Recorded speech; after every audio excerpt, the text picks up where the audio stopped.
नमस्कार दोस्तों, neural insights में आपका स्वागत है। आज तारीख है 7 जनवरी 2026। CES 2026 का दूसरा दिन है और लॉस वेगास से ऐसी खबरें आ रही हैं जो बताती हैं कि AI अब केवल कंप्यूटर स्क्रीन पर नहीं, बल्कि हमारी कारों, टीवी और यहाँ तक कि हमारे बालों में भी घुस चुका है।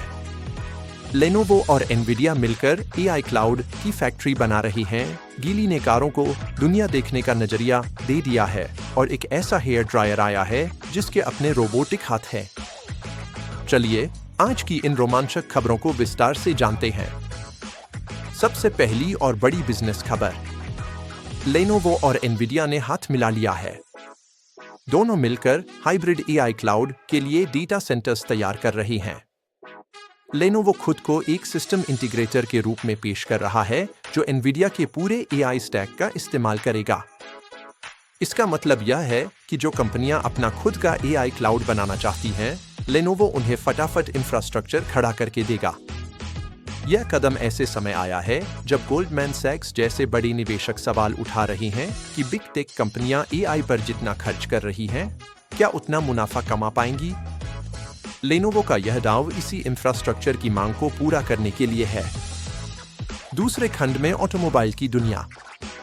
चीन की कार कंपनी गीली ने CES में अपना full domain AI 2.0 inch architecture launch किया है। इसमें सबसे खास है उनका वर्ल्ड एक्शन मॉडल। अब तक कारें केवल सेंसर से सड़क देखती थीं, लेकिन इस मॉडल के जरिए कार को दुनिया की समझ या वर्ल्ड व्यू मिलता है। यह इंफोटेनमेंट से लेकर सुरक्षा तक सब कुछ खुद संभालती है। उधर भारत की KPIT ने भी अपना एजेंटिक AI स्विट पेश किया है। यह सॉफ्टवेयर डिफाइंड कारों के लिए एक OS की तरह काम करता है जो अलग अलग कार्यों को खुद मैनेज करता है। यानी 2026 में कारें अब ड्राइवर से ज्यादा समझदार होने वाली है। तीसरे अपडेट में आपके घर के गैजेट्स। सैमसंग ने साफ कर दिया है कि टीवी अब सिर्फ देखने के लिए नहीं है। उनकी नई विजन AI तकनीक स्क्रीन पर चल रही चीजों को समझती है और उसी हिसाब से पिक्चर और साउंड को एडजस्ट करती है। यह आपके घर का एक एक्टिव साथी बन जाएगा।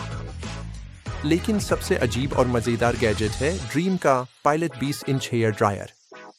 इसमें 2 रोबोटिक आर्म्स लगे हैं और यह AI का इस्तेमाल करके आपके बालों और स्कैल्प की जरूरत के हिसाब से हवा और तापमान को खुद बदलता है। इसे कहते हैं हाईटेक ब्यूटी केयर।